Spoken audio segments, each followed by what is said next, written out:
Pagan Christianity. Chapter 5. The Pastor, Obstacle to Every Member Functioning. It is a universal tendency in the Christian religion, as in many other religions, to give a theological interpretation to institutions which have developed gradually through a period of time for the sake of practical usefulness, and then read that interpretation back into the earliest periods and infancy of these institutions, attaching them to an age when in fact nobody imagined that they had such a meaning. Richard Hanson, 20th century patristic scholar. I majored in Bible college. I went to the seminary and I majored in the only thing they teach there, the professional ministry. When I graduated, I realized that I could speak Latin, Greek, and Hebrew, and the only thing on earth I was qualified for was to be Pope, but someone else had the job. Anonymous pastor. The pastor. He is the fundamental figure of the Protestant faith. So prevailing is the pastor in the minds of most Christians that he is often better known, more highly praised, and more heavily relied upon than Yahushua, Christ himself. Remove the pastor, and most Protestant churches would be thrown into a panic. Remove the pastor, and Protestantism, as we know it, would die. The pastor is the dominating focal point, mainstay, and centerpiece of the contemporary church. He is the embodiment of Protestant Christianity. But here is the profound irony. There is not a single verse in the entire New Testament that supports the existence of the modern-day pastor. He simply did not exist in the early church. Note that we are using the term pastor throughout this chapter to depict the contemporary pastoral office and role, not the specific individual who fills this role. By and large, those who serve in the office of pastor are wonderful people. They are honorable, decent, and very often gifted Christians who love the Most High and have a zeal to serve His people. But it is the role they fill that both Scripture and church history are opposed to. The pastor is in the Bible, right? The word pastors does appear in the New Testament, and He gave some as apostles, and some as prophets, and some as evangelists, and some as pastors and teachers. Ephesians 4:11, NASB, author's emphasis. The following observations are to be made about this text. This is the only verse in the entire New Testament where the word pastor is used.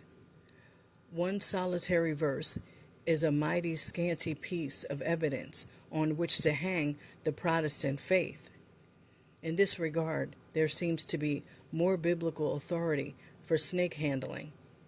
See Mark 16:18 and Acts 28:3-6.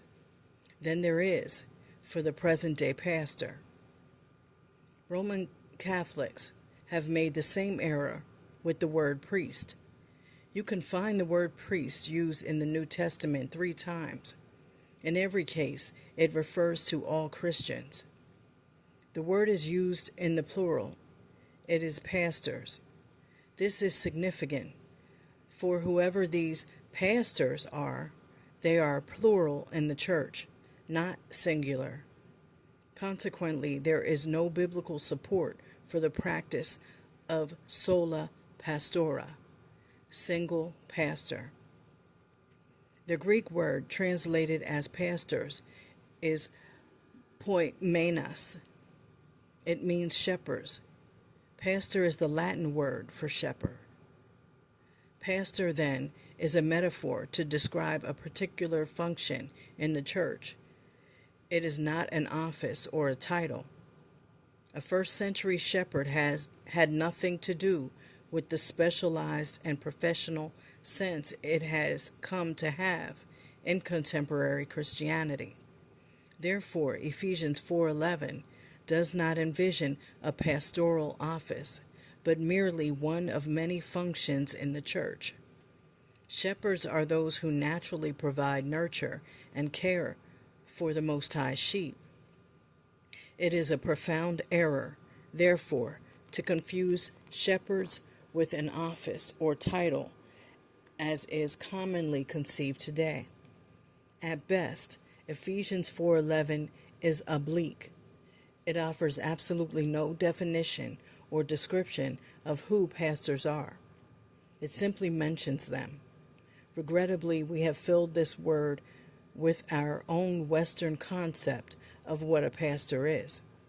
We have read our ideas of the contemporary pastor back into the New Testament.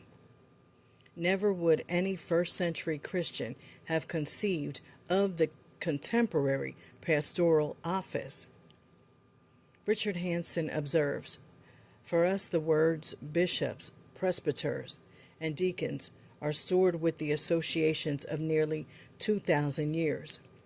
For the people who first used them, the titles of these offices can have meant little more than inspectors, older men, and helpers.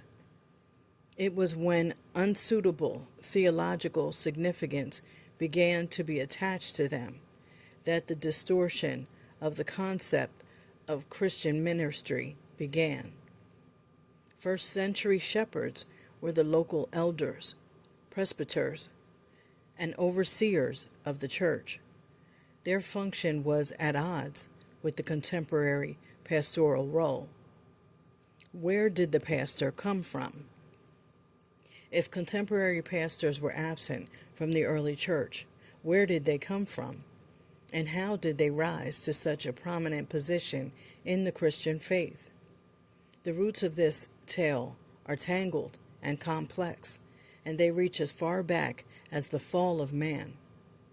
With the fall came an implicit desire in people to have a physical leader to bring them to the Most High.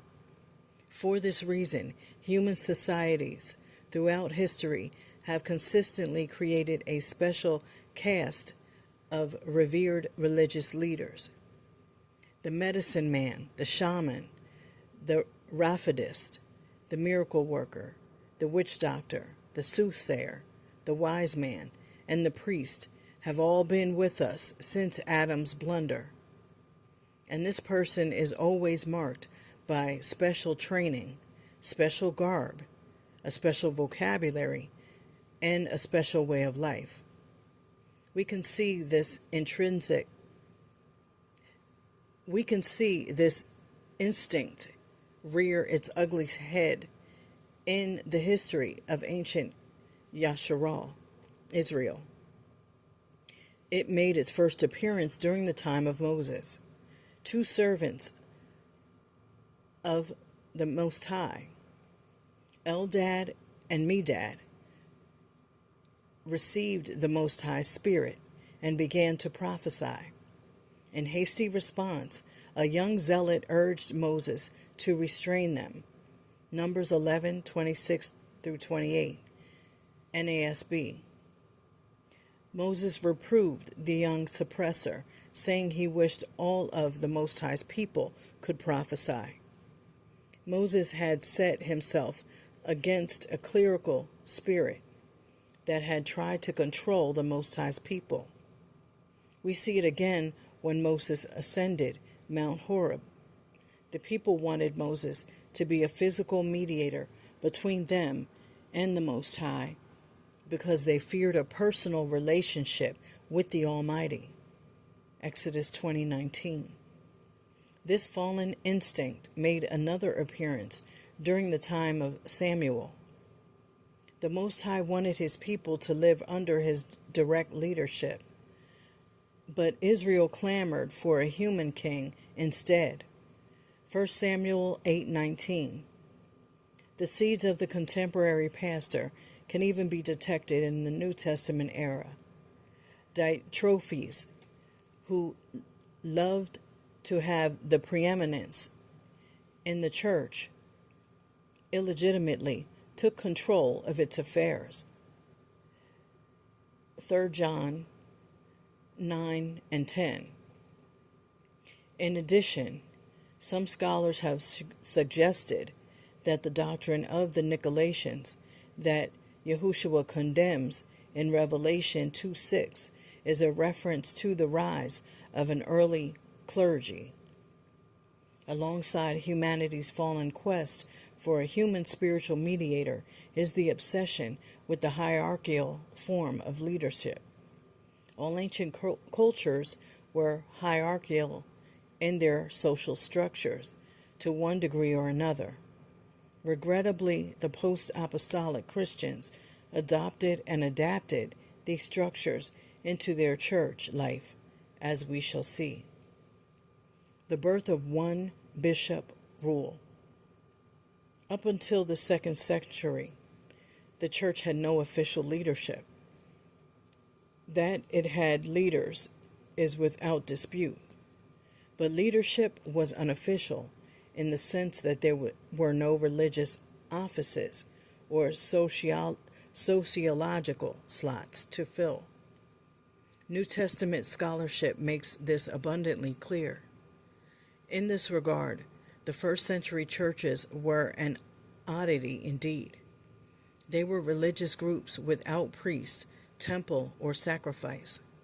The Christians themselves led the church under Christ's direct headship. Leaders were organic, untitled, and were recognized by their service and spiritual maturity rather than by a title or an office. Among the flock were the elders, shepherds, or overseers. These men all had equal standing. There was no hierarchy among them. Also present were extra local workers who planted churches. These were called sent ones or apostles, but they did not take up residency in the churches for which they cared, nor did they control them.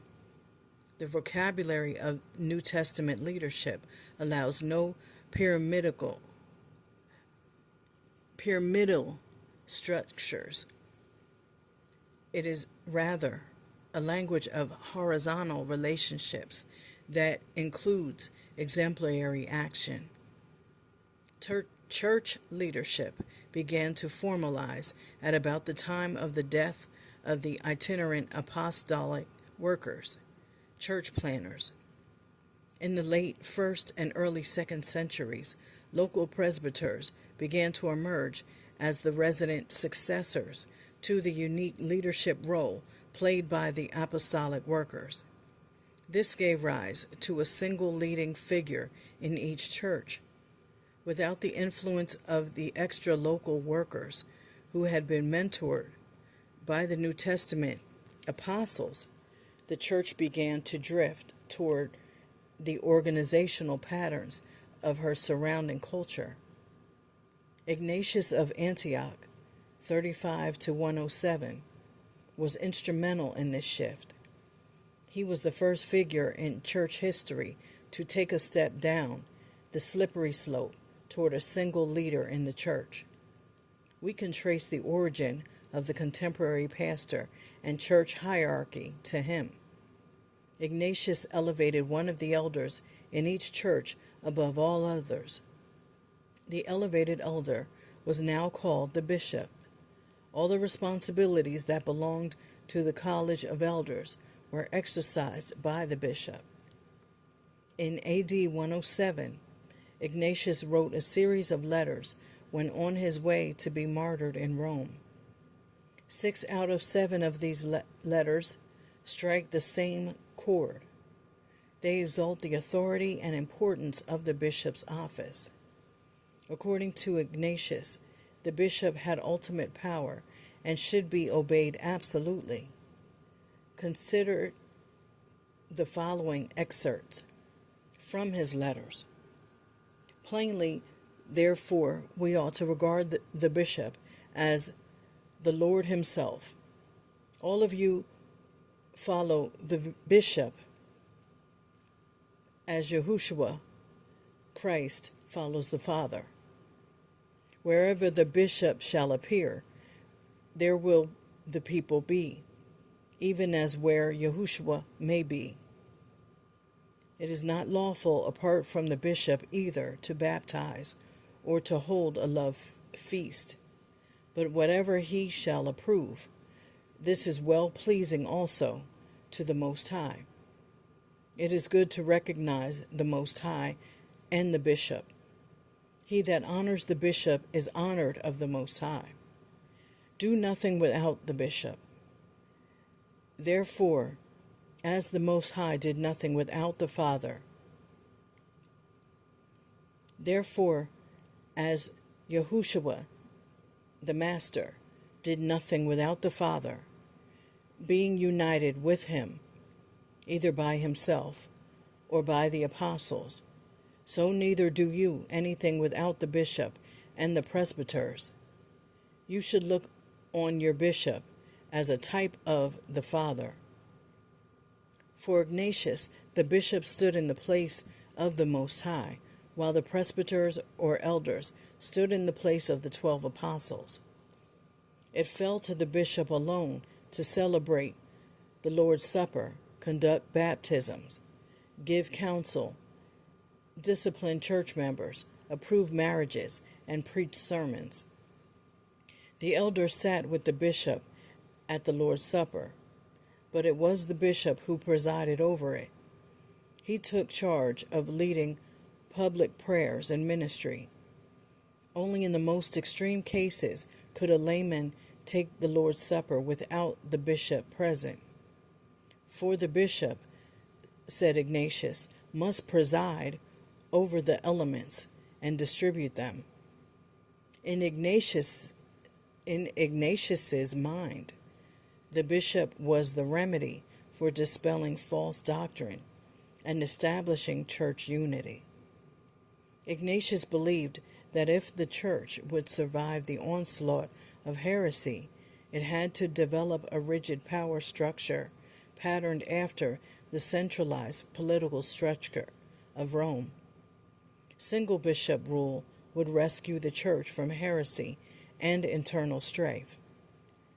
Historically, this is known as the monoepiscopate or the monarchical episcopacy. It is the type of organization where the bishop is distinguished from the elders, the presbytery, and ranks above them. At the time of Ignatius, the one bishop rule had not caught on in other religions, but by the mid-2nd century, this model was firmly established in most churches. By the end of the 3rd century, it prevailed everywhere.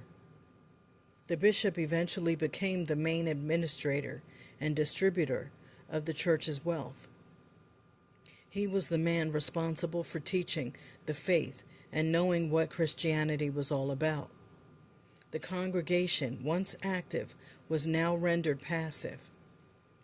The Most High's people merely watched the bishop perform. In effect, the bishop became the solo pastor of the church, the professional in common worship.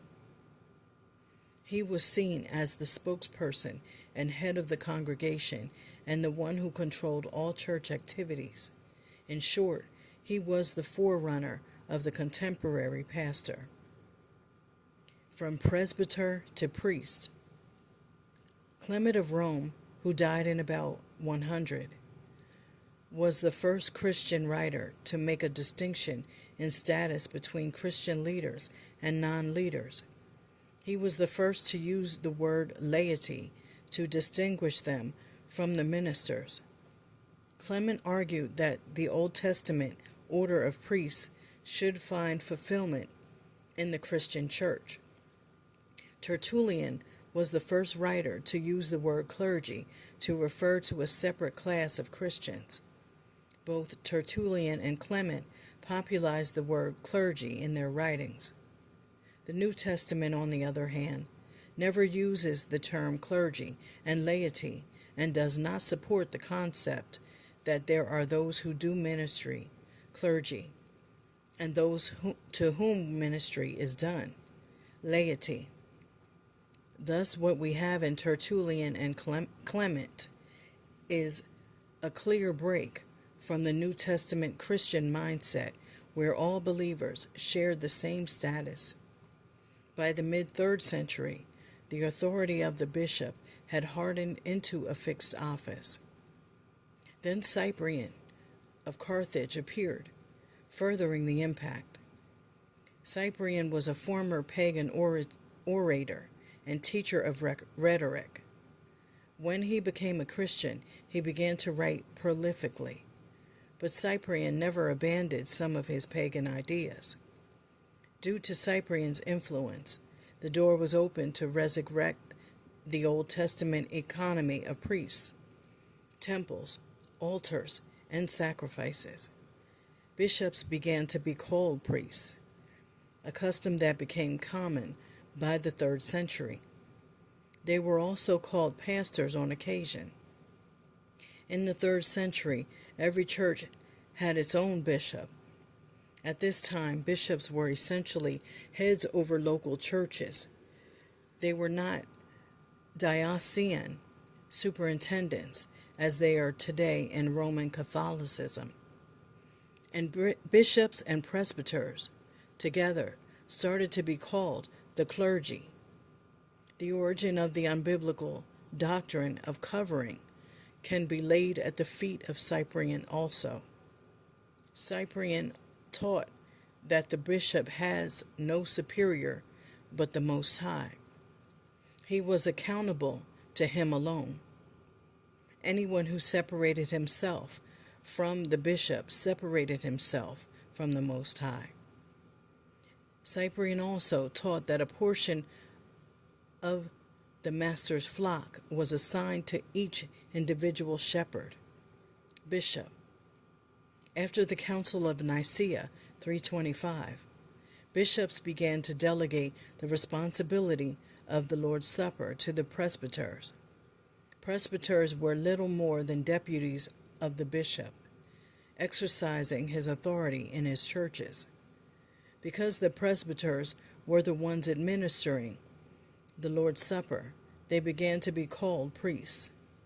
More startling, the bishop came to be regarded as the high priest who could forgive sins. All of these trends obscured the New Testament reality that all believers are priests unto Ahiah. By the 4th century, this graded hierarchy dominated the Christian faith. The clergy caste was now cemented. At the head of the church stood the bishop. Under him was the college of presbyters. Under them stood the deacons, and under all of them were the laymen. One bishop rule became the accepted form of church government through the Roman Empire. During this time, certain churches began to exercise authority over other churches, thus broadening the hierarchical structure. By the end of the 4th century, the bishops walked with the great.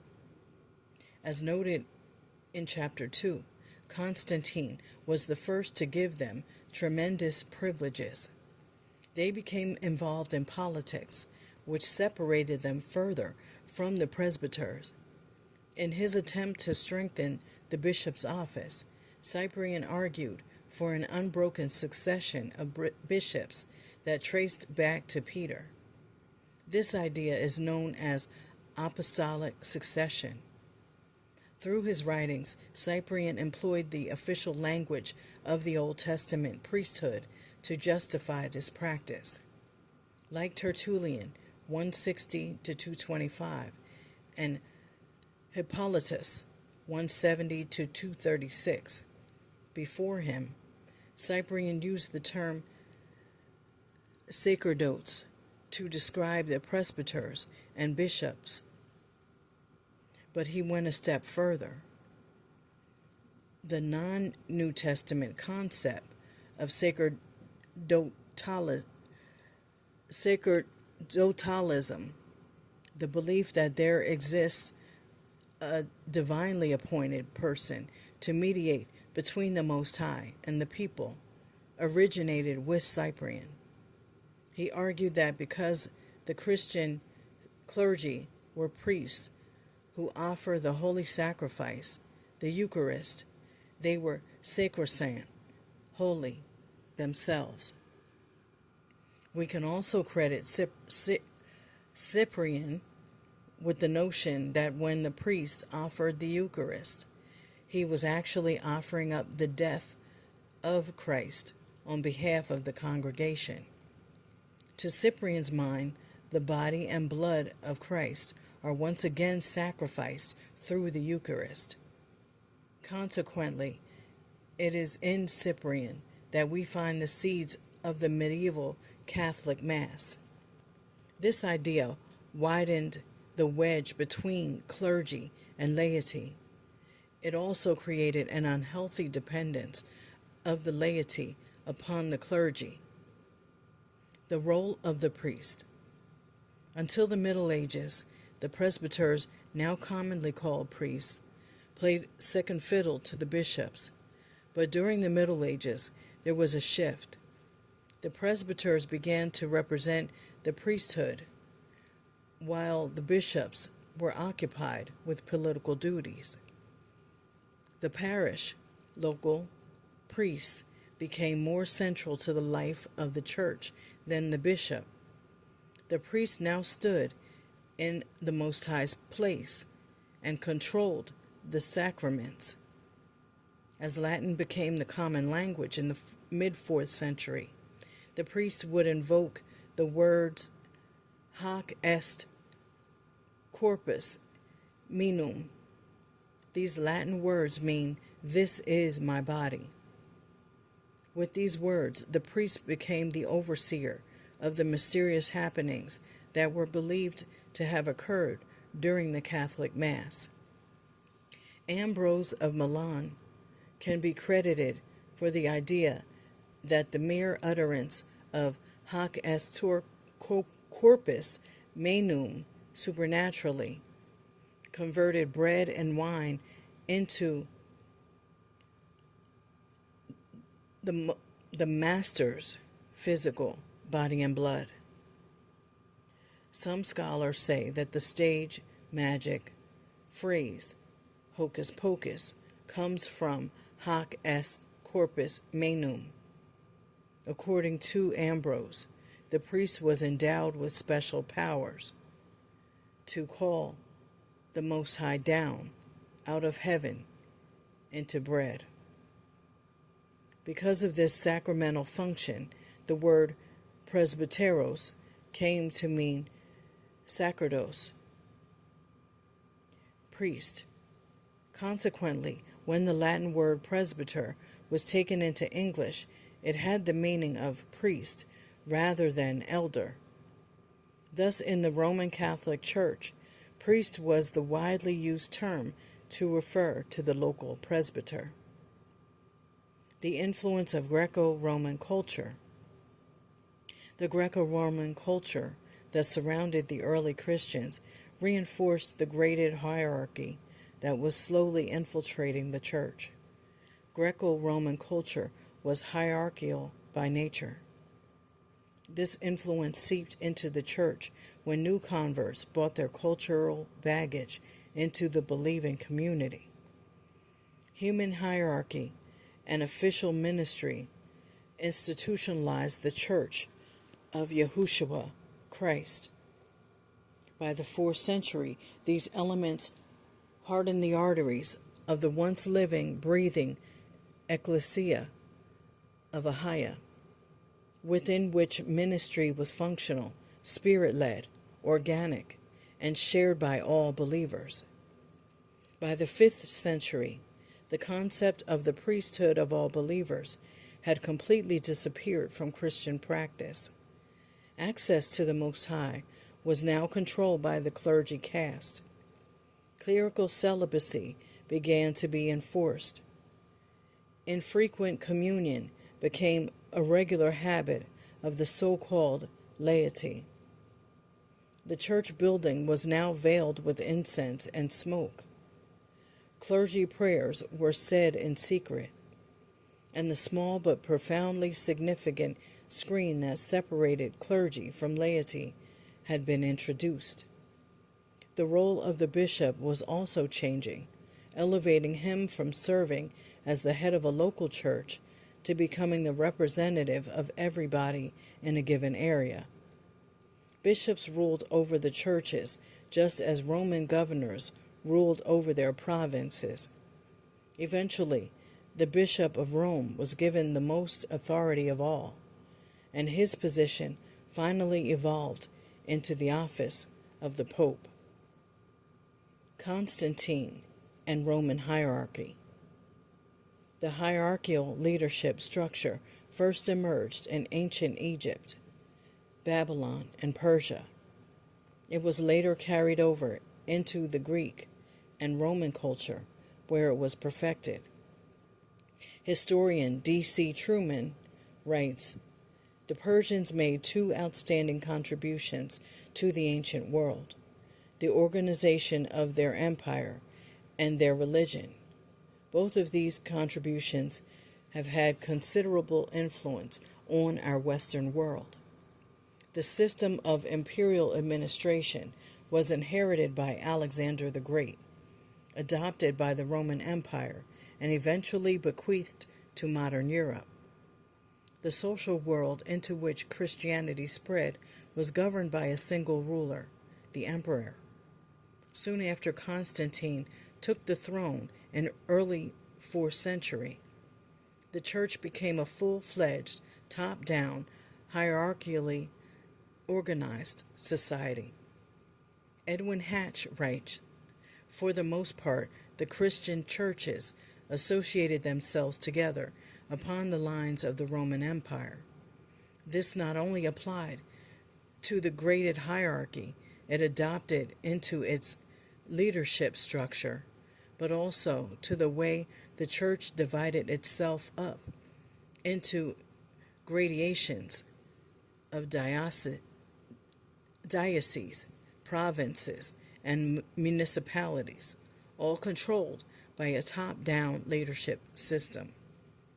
The development of the organization of the Christian churches was gradual," Hatch adds, "and the elements of which that organization were composed were already existing in human society." Will Durant makes a similar point, noting that Christianity grew by the absorption of pagan faith and ritual. It became a triumphant church by inheriting the organizing patterns and genius of Rome. As Judea had given Christianity ethics and Greece had given it theology, so now Rome gave it organization. All these, with a dozen absorbed and rival faiths, entered into the Christian synthesis. By the 4th century, the church followed the example of the Roman Empire. Emperor Constantine organized the church into dioceses along the pattern of the Roman regional districts. The word diocese was a secular term that referred to the larger administrative units of the Roman Empire. Later, Pope Gregory shaped the ministry of the entire church after Roman law. Durant adds, "When Christianity conquered Rome, the ecclesiastical structure of the pagan church, the title and vestments of the Pontifex Maximus, and the pageantry of immemorial ceremony passed like maternal blood into the new religion, and captive Rome captured her conqueror. All of this was at gross odds with the Most High's way for his church. Thus, when Yahushua entered the drama of human history, he obliterated both the religious professional icon as well as the hierarchical form of leadership. As an extension of Christ's nature and mission, the early church was the first lay-led movement in history. But with the death of the apostles and the men they trained, things began to change. Since that time, the Church of Yahushua Christ has derived its pattern for church organization from the societies in which it has been placed, despite our Master's warning that he was initiating a new society with a unique character. Matthew 23:8-11 and Mark 10:42. In striking contrast to the Old Testament provisions made at Mount Sinai, neither Yahushua nor Paul imposed any fixed organizational patterns for the new Israel. Constantine and the glorification of the clergy. From AD 313 to 325, Christianity was no longer a struggling religion trying to survive the Roman government. It was basking in the sun of imperialism, loaded with money and status. To be a Christian under Constantine's reign was no longer a handicap. It was an advantage. It was fashionable to become part of the emperor's religion, and to be among the clergy was to receive the greatest of advantages. Clergymen received the same honors as the highest officials of the Roman Empire and even the emperor himself. In fact, Constantine gave the bishops of Rome more power than he gave Roman governors. He also ordered that the clergy receive fixed annual allowances, ministerial pay. In AD 313, he exempted the Christian clergy from paying taxes, something that pagan priests had traditionally enjoyed. He also made them exempt from mandatory public office and other civic duties. They were freed from being tried by secular courts and from serving in the army. Bishops could be tried only by a bishop's court, not by ordinary law courts. In all these things, the clergy was given special class status. Constantine was the first to use the words clerical and clerics to depict a higher social class. He also felt that the Christian clergy deserved the same privileges as governmental officials, so bishops sat in judgment like secular judges. The net result was alarming. The clergy had the prestige of church office bearers, the privileges of a favored class, and the power of a wealthy elite. They had become an isolated class with a separate civil status and way of life. This included clergy celibacy. They even dressed and groomed differently from the common people. Bishops and priests shaved their heads. This practice, known as the tonsure, comes from the old Roman ceremony of adoption. All those who had shaved heads were known as clerks or clergy. They also began wearing the clothes of Roman officials. See chapter 6. It should come as no surprise that so many people in Constantine's day experienced a sudden call to the ministry. To their minds, being a church officer had become more of a career than a calling. A false dichotomy. Under Constantine, Christianity was both recognized and honored by the state. This blurred the line between the church and the world. The Christian faith was no longer a minority religion. Instead, it was protected by emperors. As a consequence, church membership grew rapidly, as large numbers of people with questionable conversions began to join. Such people brought into the church a wide variety of pagan ideas. In the words of Will Durant, while Christianity converted the world converted Christianity and displayed the natural paganism of mankind. As we have seen in Chapter 3, the practices of the mystery religions began to be employed in the church's worship, and the pagan notion of the dichotomy between the sacred and profane found its way into the Christian mindset.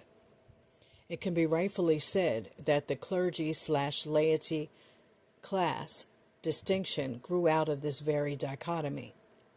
The Christian life was now being divided into two parts, secular and spiritual, profane and sacred. By the 3rd century, the clergy/laity gap widened to the point of no return. Clergymen were the trained leaders of the church, the guardians of orthodoxy, the rulers and teachers of the people. They possessed gifts and graces not available to lesser mortals. The laity were the second-class, untrained Christians. The great theologian Karl Barth rightly said, "The term laity is one of the worst in the vocabulary of religion, and ought to be banished from the Christian conversation."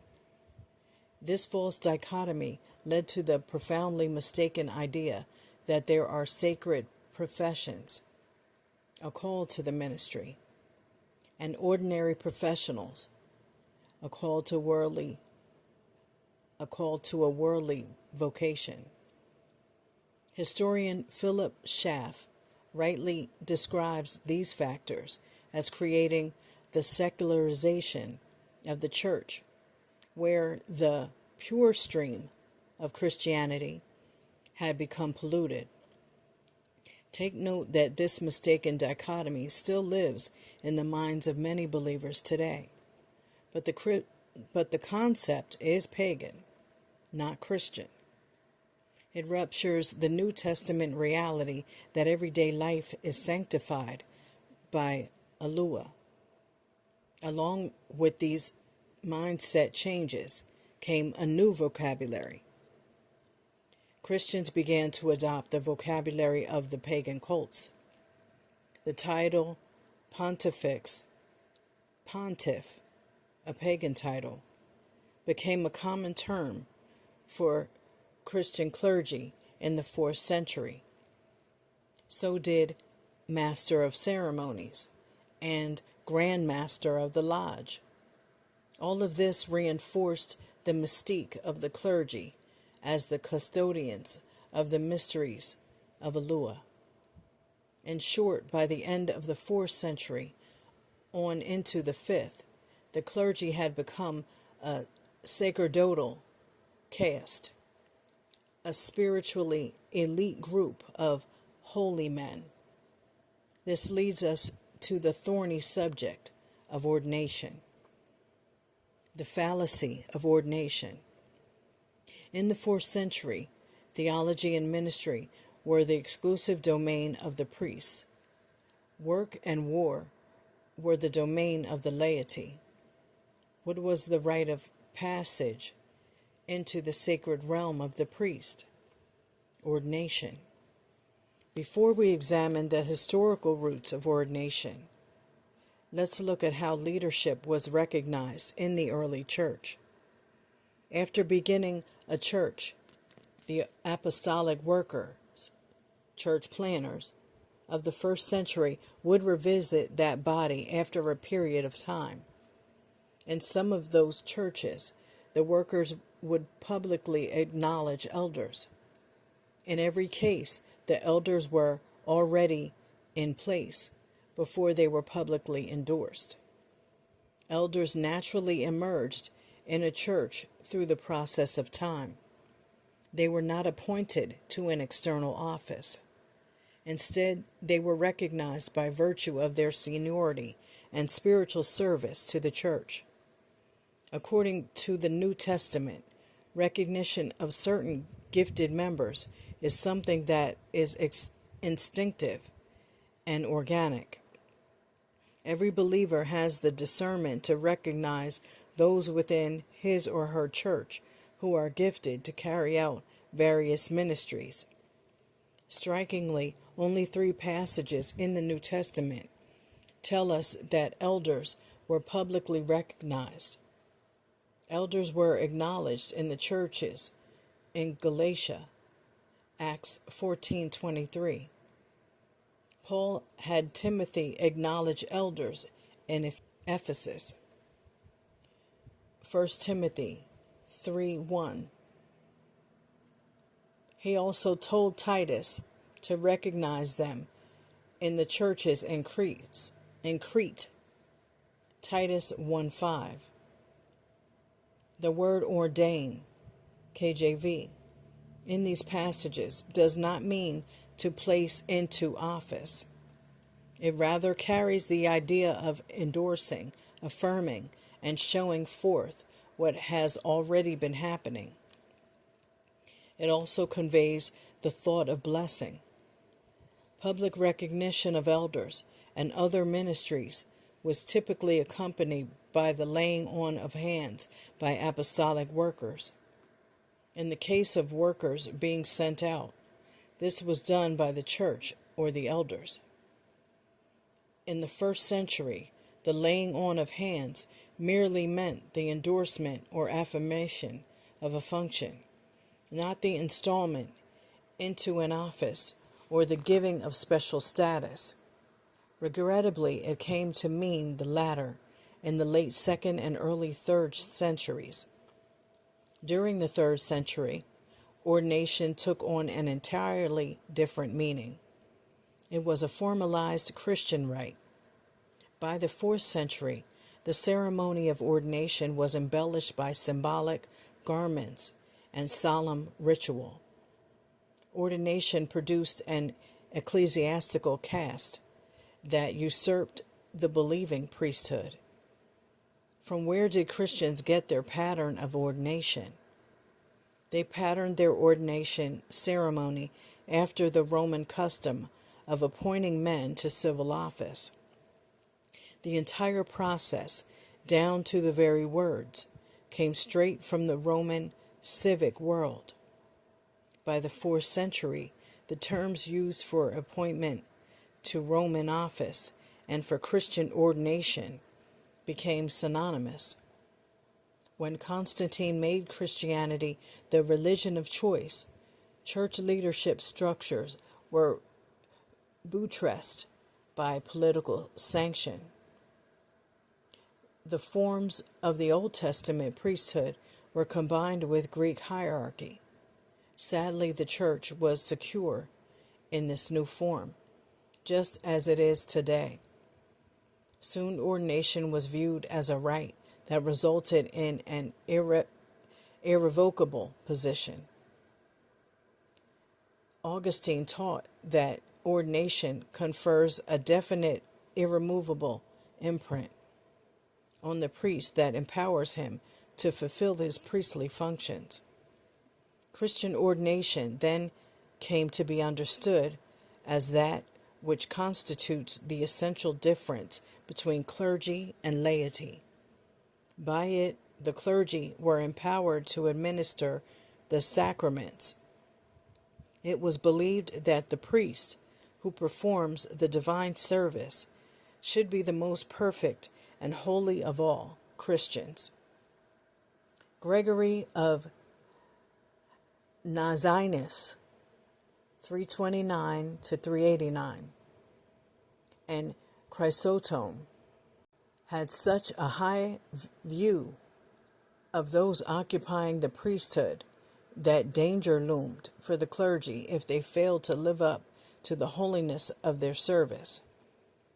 The priest, Chrysostom, observed, it is ever judged by his parish as though he were an angel and not of the same frail stuff as the rest of men. How was the priest to live in such a state of pure holiness?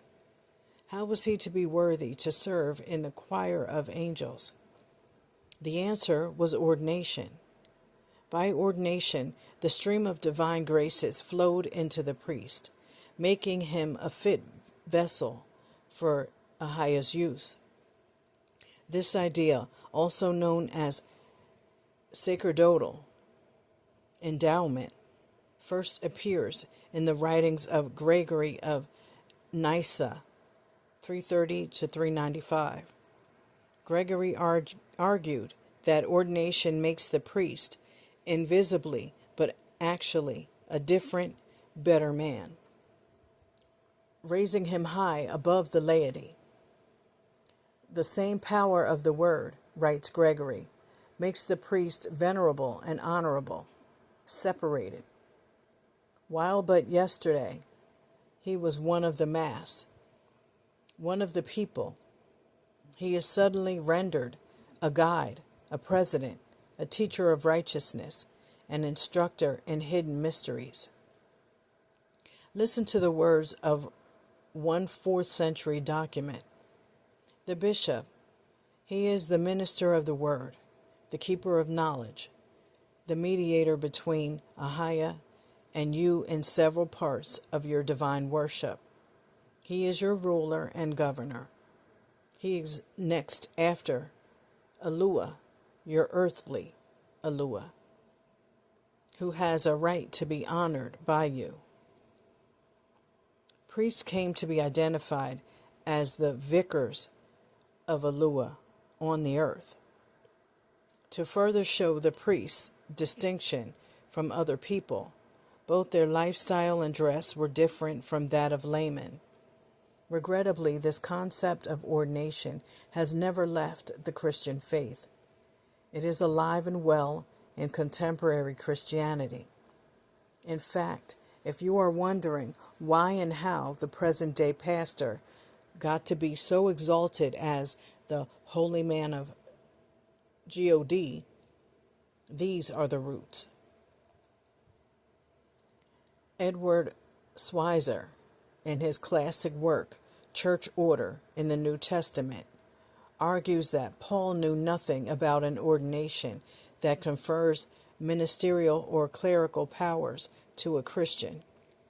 First century shepherds, elders, overseers, did not receive anything that resembles modern-day ordination. They were not set above the rest of the flock. They were those who served among them. See Acts 20:28 NASB and 1 Peter 5:2-3 NASB.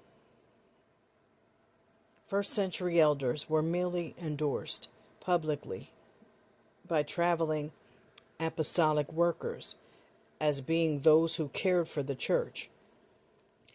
Such acknowledgement was simply the recognition of a function. It did not confer special powers, nor was it a permanent possession. The contemporary practice of ordination creates a special caste of Christian, whether it be the priest in Catholicism or the pastor in Protestantism. The result is the same. The most important ministry is restricted to a few special believers. Such an idea is as damaging as it is non-scriptural. The New Testament nowhere limits preaching, baptizing, or distributing the Lord's Supper to the ordained. Eminent scholar James D.G. Dunn put it best when he said that the clergy, laity, tradition has done more to undermine New Testament authority than most heresies. Since church office could only be held through the rite of ordination, the power to ordain became the crucial issue in holding religious authority.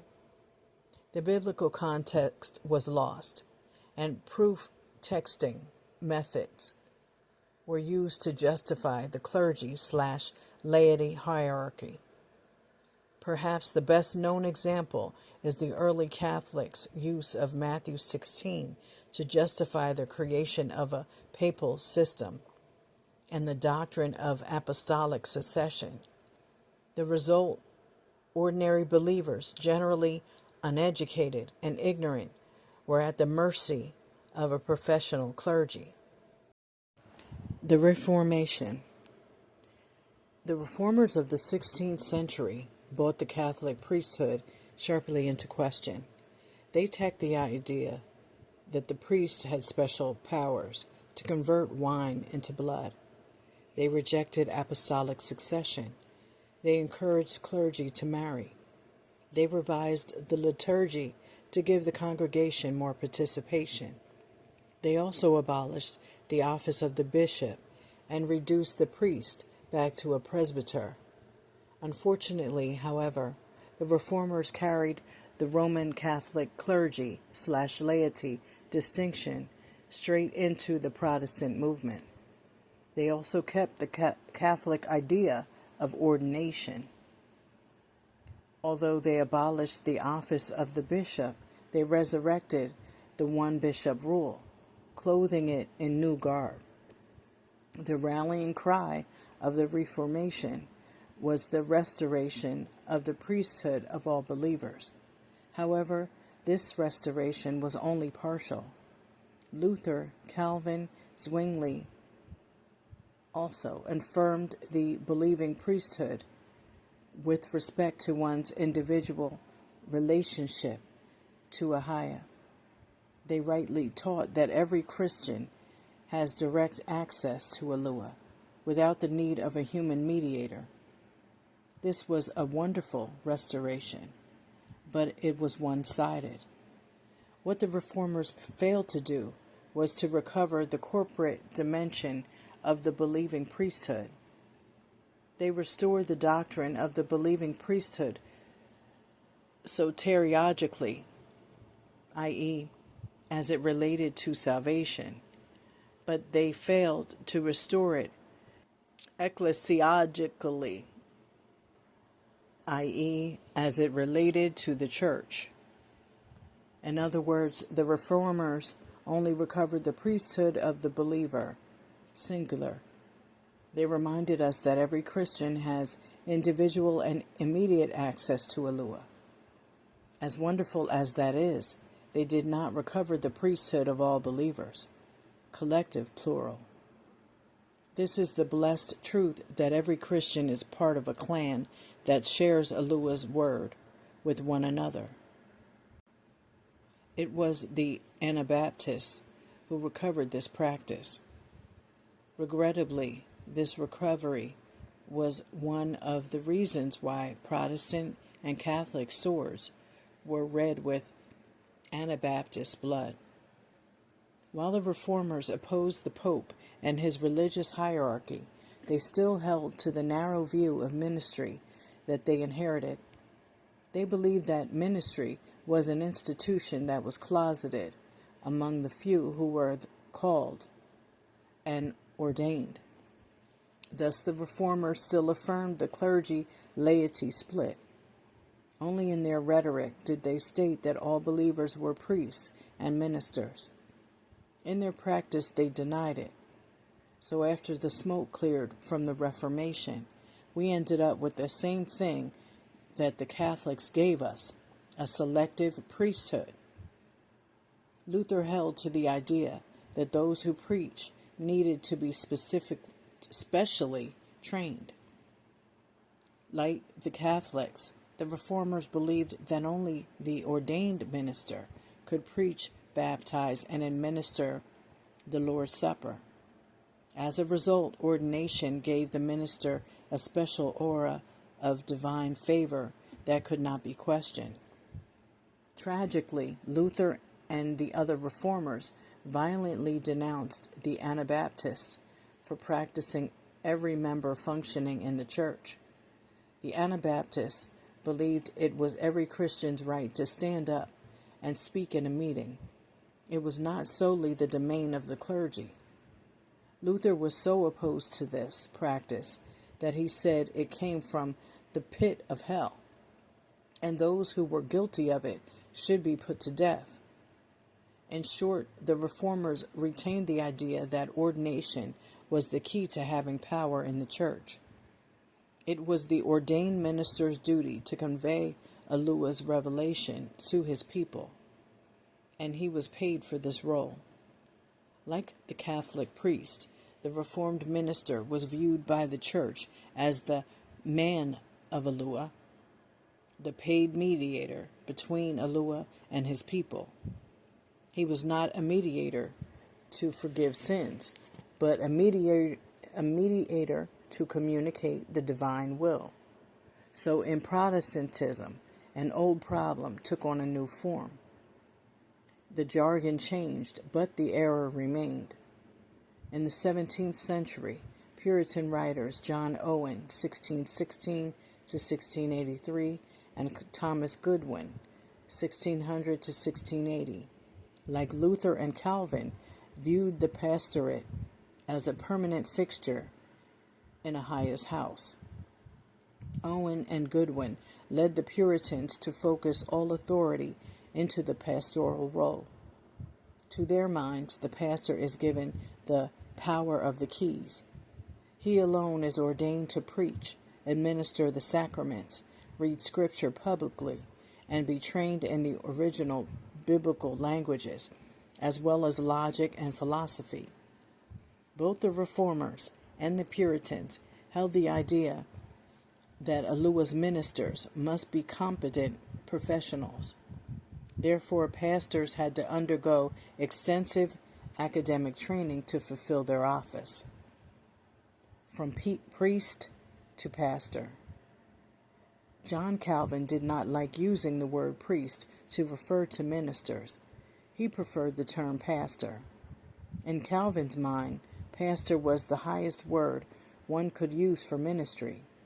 He liked it because the Bible referred to Yahushua, Christ, the great shepherd of the sheep. Hebrews 13:20.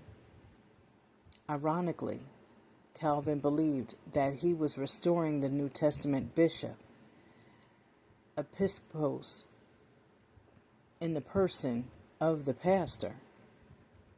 Luther also did not like using the word priest to define the new Protestant ministers. He wrote, "We neither can nor ought to give the name priest to those who are in charge of the word and sacrament among the people. The reason they have been called priests is either because of the custom of the heathen people or as a vestige of the Jewish nation. The result is greatly injurious to the church." So he too adopted the terms preacher, minister, and pastor to refer to this office. Zwingli and Martin Bucer also favored the word pastor. They wrote popular treatises on it. As a result, the term began to permeate the churches of the Reformation. However, given their obsession with preaching, the Reformers' favorite term for the minister was preacher, and this was what the common people generally called him. It was not until the 18th century that the term pastor came into common use, eclipsing preacher and minister. This influence came from the Lutheran pietists. Since then, the term has become widespread in mainstream Christianity. Even so, the Reformers considered the pastor to be the functioning head of the church. According to Calvin, the pastoral office is necessary to preserve the church on earth in a greater way than the sun, food, and drink are necessary to nourish and sustain the present life. The Reformers believed that the pastor possessed divine power and authority. He did not speak in his own name, but in the name of Ahiah. Calvin further reinforced the primacy of the pastor by treating acts of contempt or ridicule toward the ministers as serious public offenses. This should come as no surprise when you realize what Calvin took as his model for ministry. He did not take the church of the apostolic age.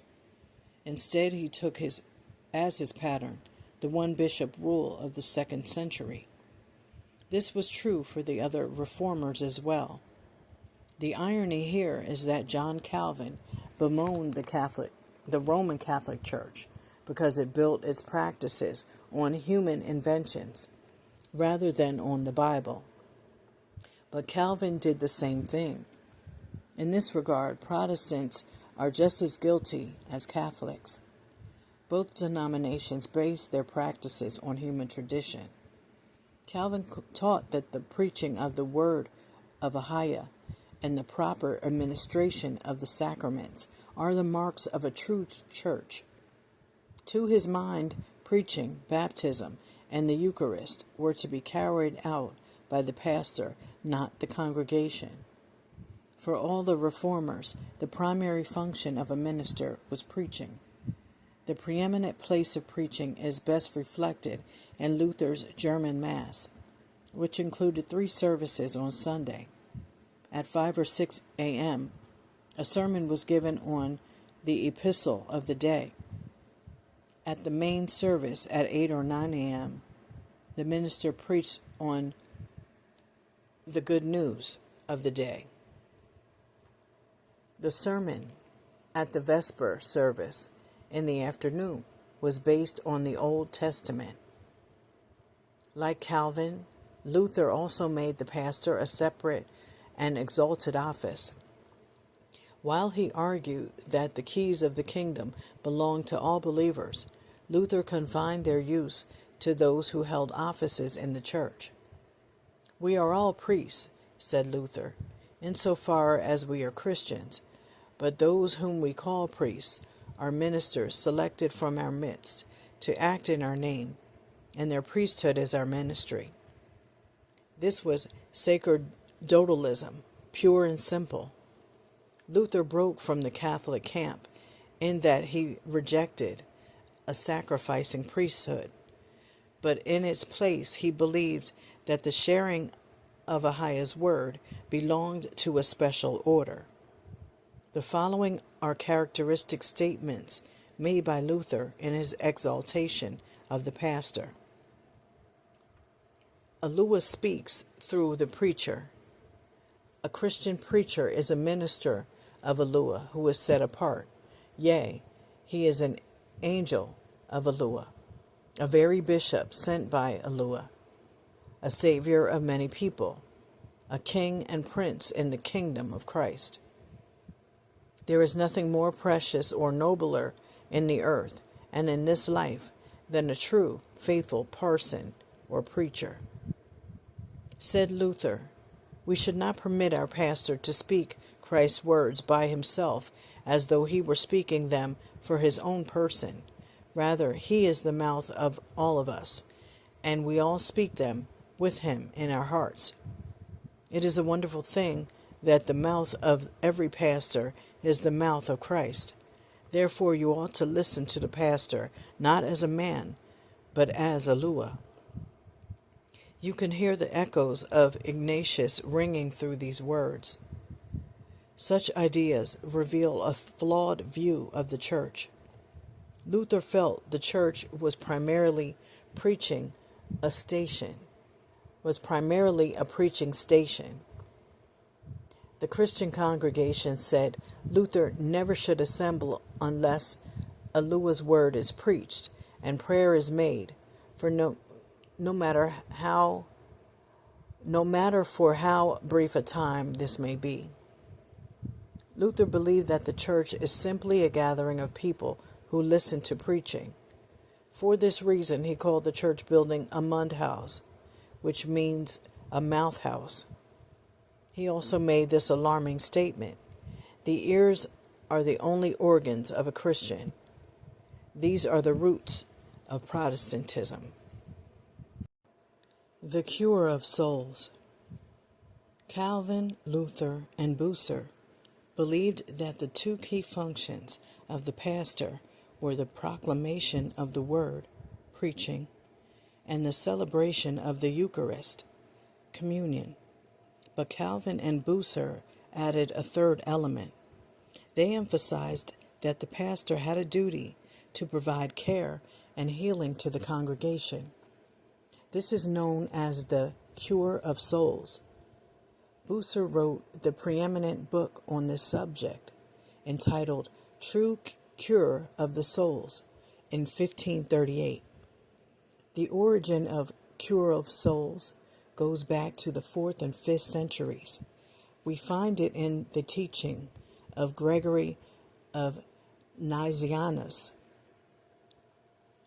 Gregory called the bishop a pastor, a physician of souls, who diagnoses his patients' maladies and prescribes either medicine or the knife. Luther's early followers also practiced the care of souls, but in Calvin's Geneva, it was raised to an art form. Each pastor and one elder were required to visit the homes of their congregants. Regular visits to the sick and those in prison were also observed.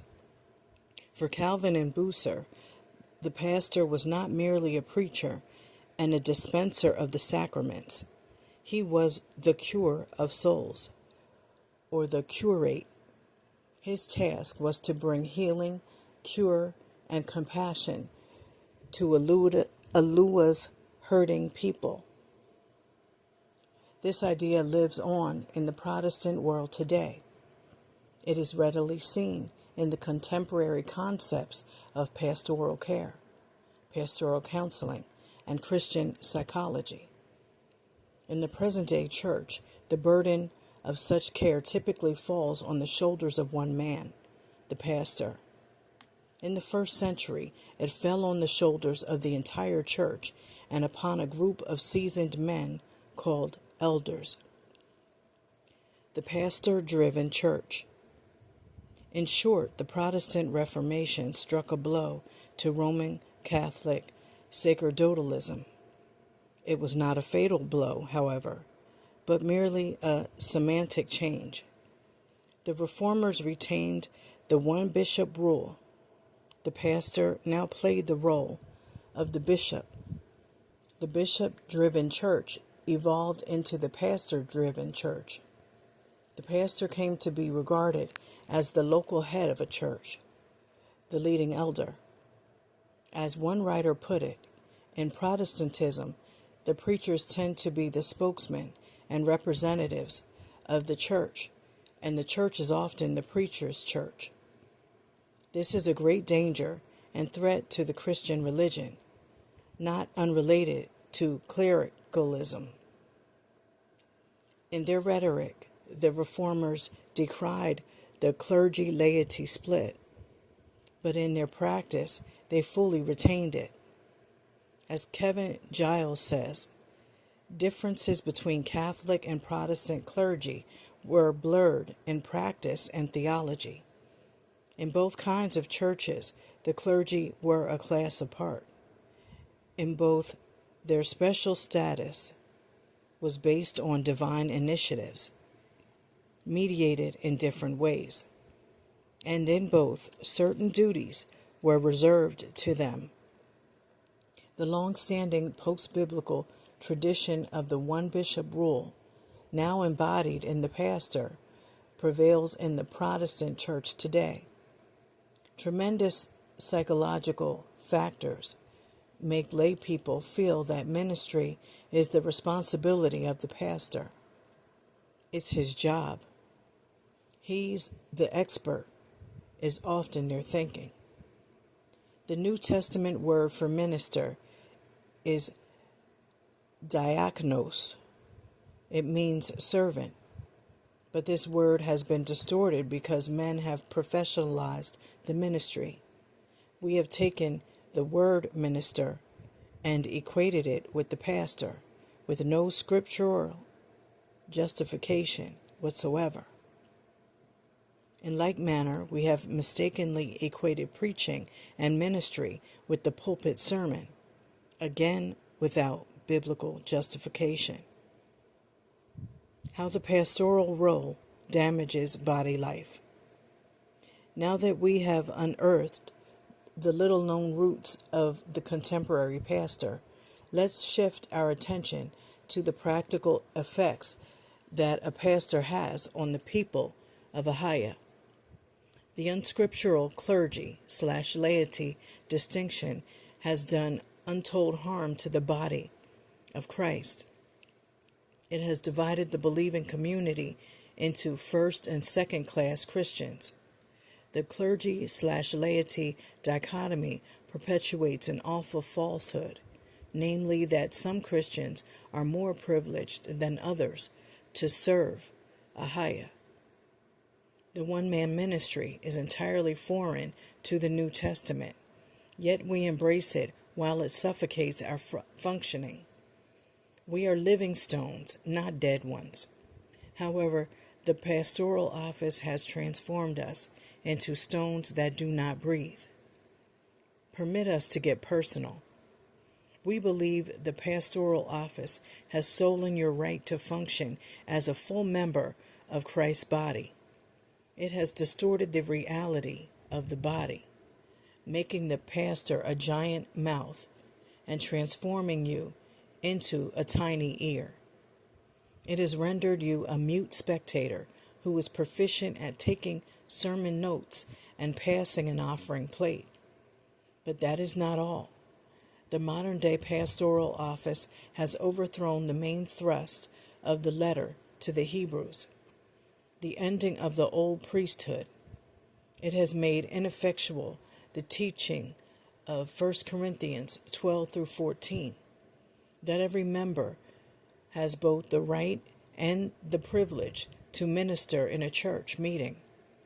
It has voided the message of 1 Peter 2, that every brother and sister is a functioning priest.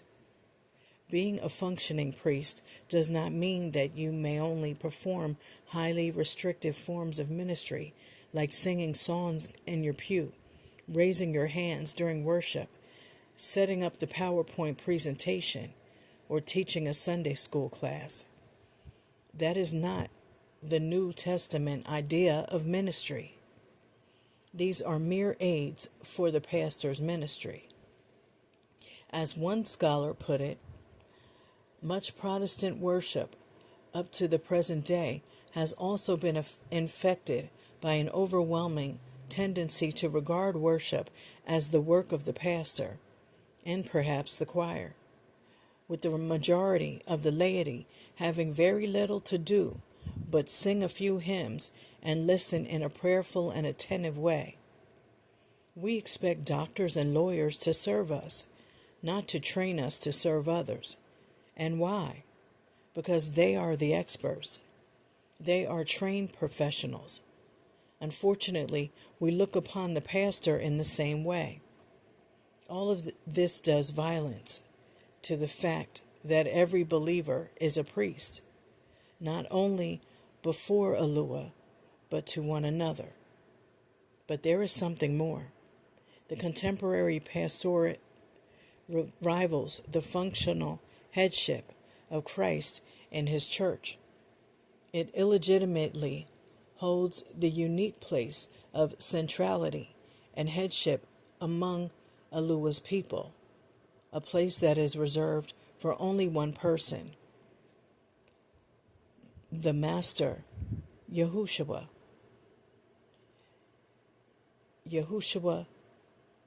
Christ, Yahushua HaMashiach,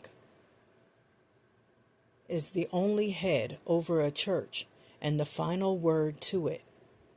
By his office, the pastor displaces and supplants Christ's headship by setting himself up as the church's human head. For this reason, we believe the present-day pastoral role hinders the fulfillment of UTEriKiYah's eternal purpose. Why?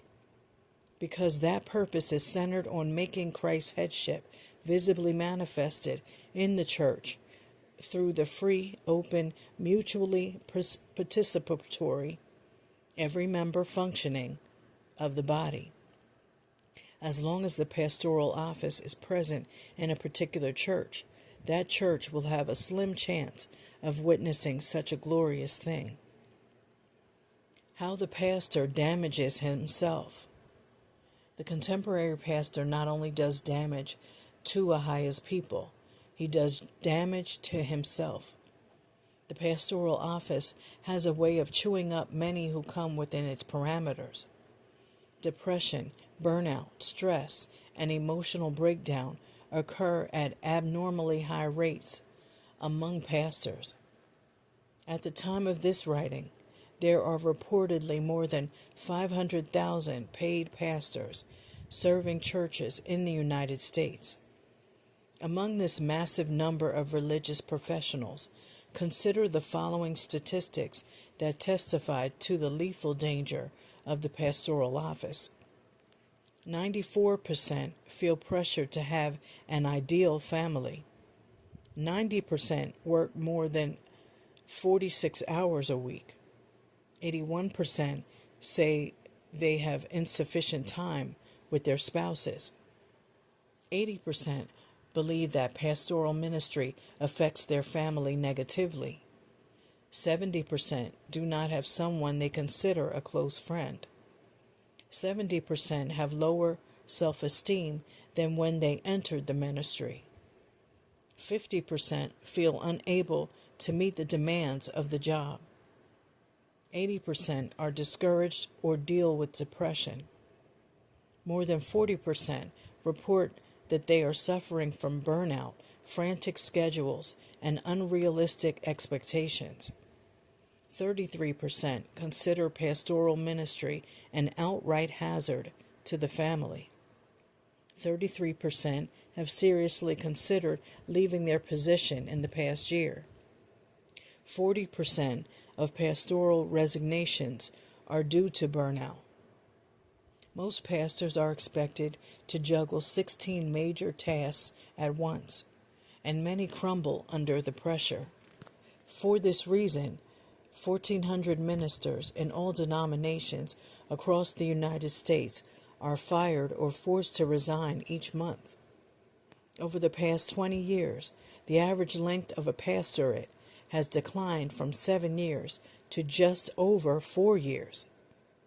Unfortunately, few pastors have connected the dots to discover that it is their office that causes this underlying turbulence. Simply put, Yahushua Christ, Yahushua HaMashiach, never intended any person to sport all the hats a present-day pastor is expected to wear.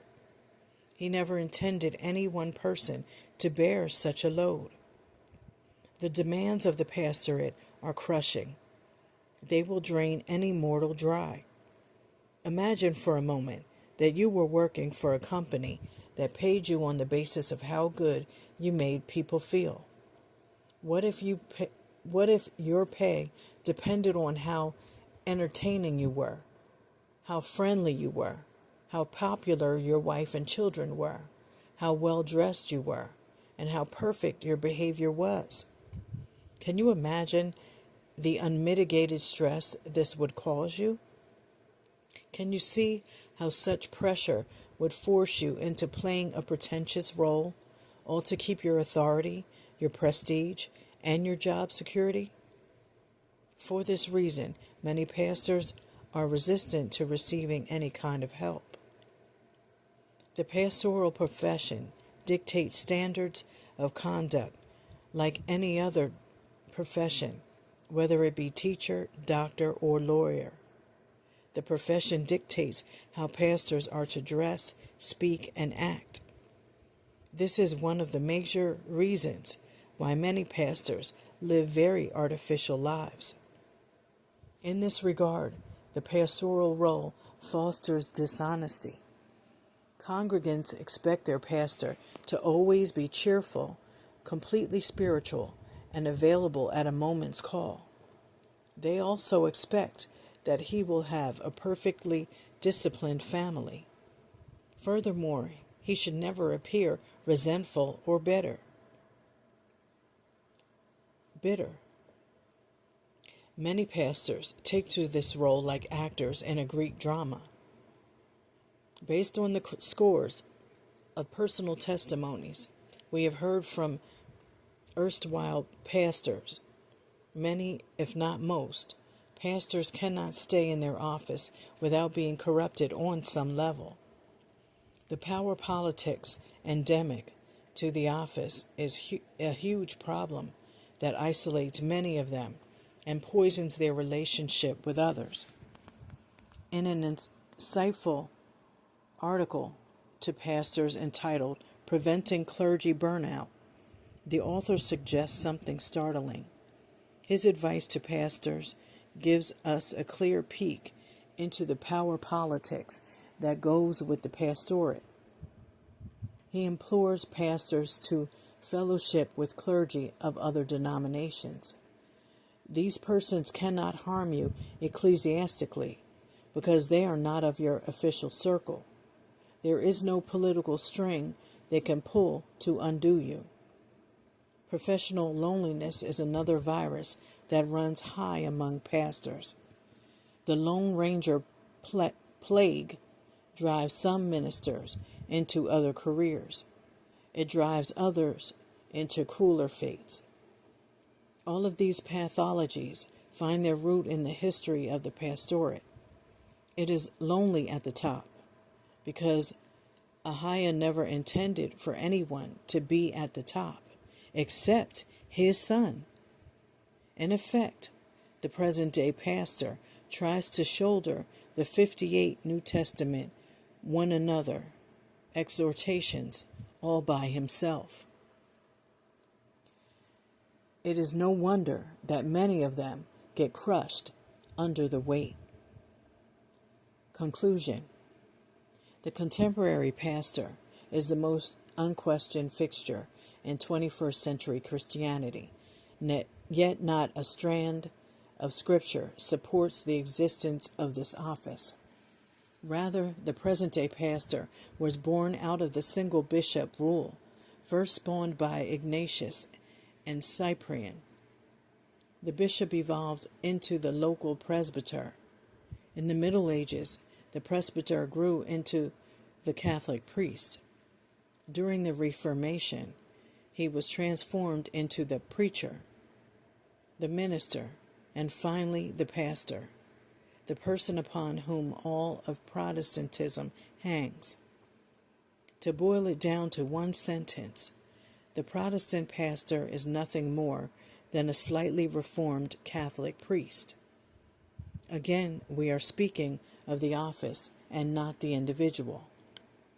Catholic priests had 7 duties at the time of the Reformation: preaching, the sacraments, prayers for the flock, a disciplined, godly life, church rites, supporting the poor, and visiting the sick.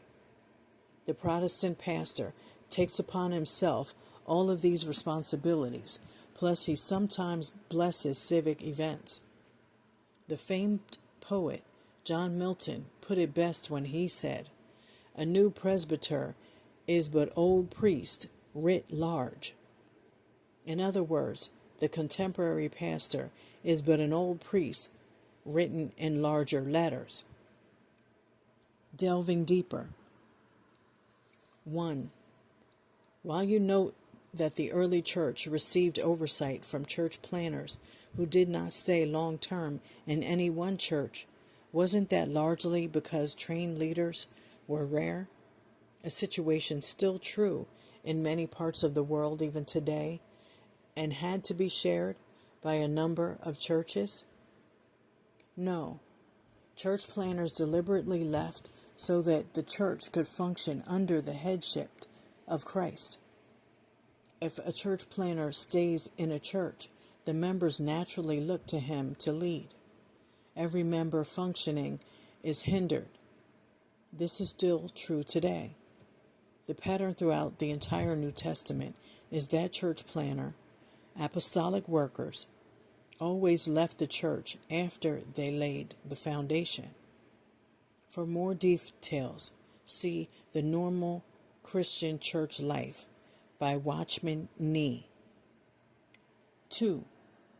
James 3:1 says, "Not many of you should become teachers in the church, for we who teach will be judged more strictly." NLT. 1 Corinthians 12:27-31 clearly states that the Holy Spirit, Ruach HaKodesh, has gifted every person differently. Not everyone is gifted as an apostle, prophet, or teacher, and each believer has a different function. Don't these scriptures support the idea that Yahuwah calls only some to preach, teach, and minister to the church at large? Yes, absolutely. We agree that there are teachers, preachers, prophets, apostles, evangelists, and even shepherds in the church of Yahushua HaMashiach. The contemporary pastoral office, however, is not what these texts envision. In fact, since pastors today are generally expected to take on so many roles, they often must operate outside their giftedness. That is unfair to both them and to those within the body who possess these very gifts and are not permitted to use them. While you characterize ordination as a formal Christian rite with pagan roots, this process ensures that church leaders have a proper grasp of the scriptures and publicly commit themselves to building up the church. Doesn't ordination, therefore, serve as an important safeguard for those within a church? This question is based on the assumption that the modern clergy system is the model for Christian ministry. As we have shown, the early Christians knew nothing of a clergy, and they certainly did not know anything about an ordained clergy. Apostolic workers acknowledged local elders in some churches. Acts 20:28, 1 Timothy 3, and Titus 1 describe the qualities of these elders. And churches sent out apostolic workers to do the work of church planting. But these practices have few points of contact with modern ordination ceremonies, which elevate some Christians above others. 4. What do you mean when you say that many, if not most, pastors cannot stay in their office without being corrupted on some level? Some of the most godly giving people I know are pastors who work incredibly hard for the kingdom. We know many hard-working, godly, and giving pastors also. But we also know countless pastors who have admitted, often late in their careers, that they were corrupted by the office on some level. Some have personally confessed to us. It didn't affect me for a number of years, but after a while, it began to change me without my realizing it.